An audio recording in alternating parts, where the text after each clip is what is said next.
bienvenue sur Exo Vidéo dans ce cafouillis. Ici, le thème abordé, c'est le choix des investissements.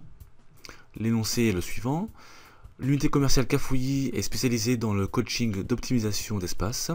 En effet, elle conseille les entreprises dans le rangement et l'optimisation d'espaces de bureau, de lieux de stockage et de mobilier. Cafouillis souhaite investir dans un nouveau logiciel professionnel, innovant et très performant. Le montant est de 55 000 €, hors taxe. Sa responsable, Madame Carré, vous remet l'annexe 1 afin de l'aider dans l'évaluation d'un critère d'appréciation, l'indice de profitabilité. Donc ici en annexe 1, on a notre tableau de FNT actualisé. Ici nous avons donc les encaissements, les décaissements. Ensuite plus bas nous avons les FNT annuels ici. Et finalement les FNT actualisés. La dernière ligne du tableau. Donc le travail à faire est le suivant. On nous demande donc de calculer l'indice de profitabilité.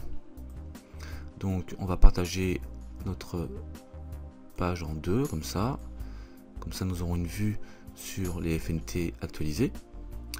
Et je me dirige vers la partie proposition de correction. Voilà.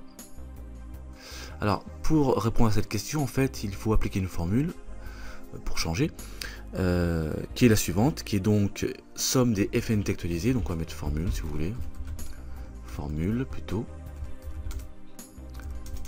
Donc somme des FNT actualisés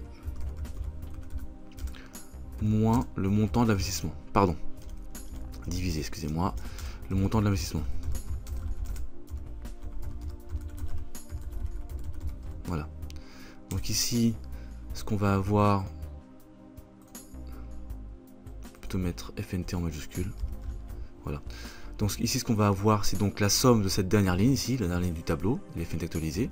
Enfin, on va faire l'addition et on va prendre le montant d'investissement. Donc de mémoire, il est de 55 000 €. Donc ce qui nous donne ceci. Ici, nous avons donc une différence, un total pardon, de FNT actualisé donc de 112 108,89. Ça, c'est uniquement le total, première partie de la formule, donc le total de la ligne FNT actualisée. Et on va maintenant donc appliquer la formule, donc 112 108,89 divisé par 55 000, ce qui nous donne un indice de profitabilité de 2,03. 2,03. Alors attention, il n'y a pas de, comment dirais-je, d'unité ici, c'est un indice. Hein. Concrètement, eh bien, on pourra dire que sur ce critère, alors je remonte un petit peu. Donc sur ce critère, on va mettre sur ce critère, eh bien, virgule, eh bien, l'unité commerciale, l'UC, l'unité commerciale, peut envisager d'investir dans l'acquisition d'une nouvelle machine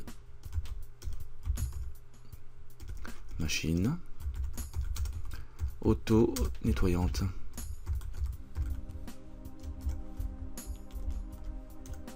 Voilà.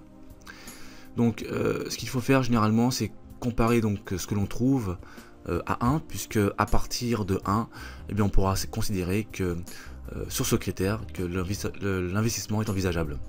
Pourquoi? Parce que lorsqu'on trouve un IP égal à 1, cela veut dire que le montant de l'investissement et des FNT actualisés sont identiques.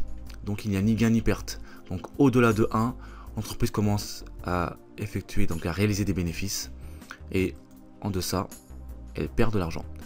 Voilà, c'est tout ce que nous pouvons dire sur cette exo vidéo. Je vais donc maintenant revenir sur la partie énoncée, et je vous dis à très bientôt sur exo vidéo.